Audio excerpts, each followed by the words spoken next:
Kisah mengenai Elia dan para imam Baal.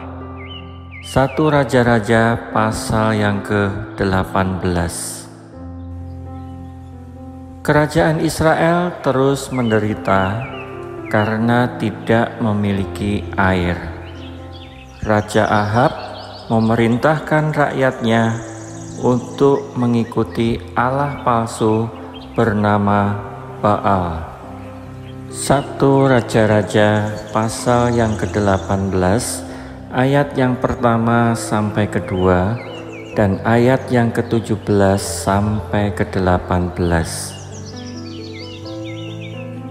Tuhan mengutus Nabi Elia untuk menemui Ahab. Elia mengundang semua orang untuk pergi ke puncak gunung.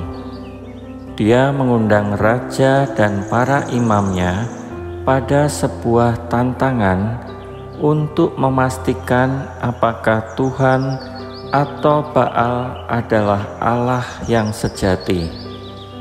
1 Raja-Raja pasal yang ke-18 ayat yang ke-19 sampai ke-21.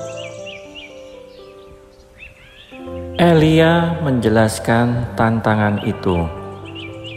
Dia dan para imam akan mengorbankan seekor banteng di atas mezbah, namun mereka tidak akan menyalakan api sendiri. Alih-alih para imam itu akan berdoa kepada Baal untuk menyalakan api. Lalu Elia akan berdoa kepada Tuhan untuk menyalakan api. Elia tahu bahwa hanya Allah sejati yang akan menyalakan api. 1 Raja-Raja pasal yang ke-18 ayat yang ke-22 sampai ke-25.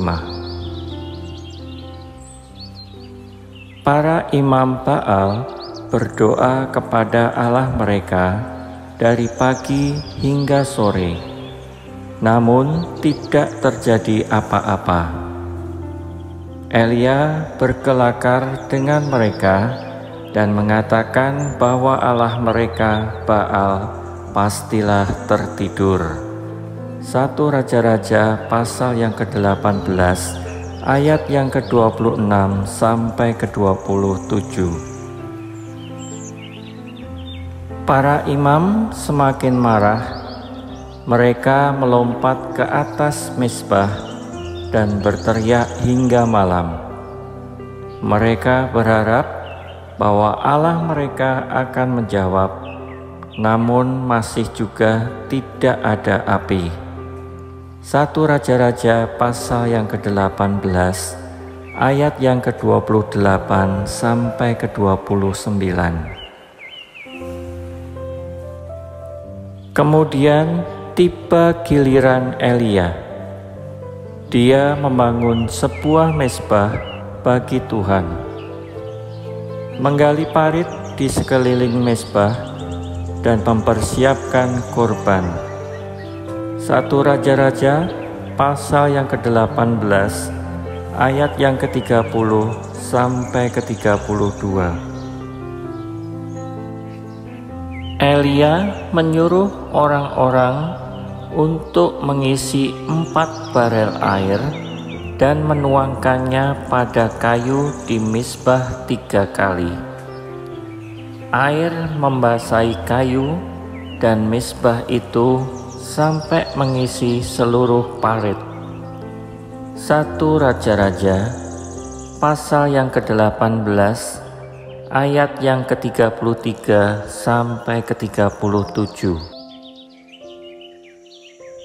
Elia berdoa kepada Tuhan agar memperlihatkan kuasa Allah yang sejati. Api Tuhan turun dan membakar korban, kayu, batu, serta air. Orang-orang tahu bahwa Allah Elia adalah Allah sejati. Elia berdoa agar kekeringan akan berakhir dan Tuhan mengirimkan hujan. 1 Raja-Raja pasal yang ke-18 ayat yang ke-38 sampai ke-41.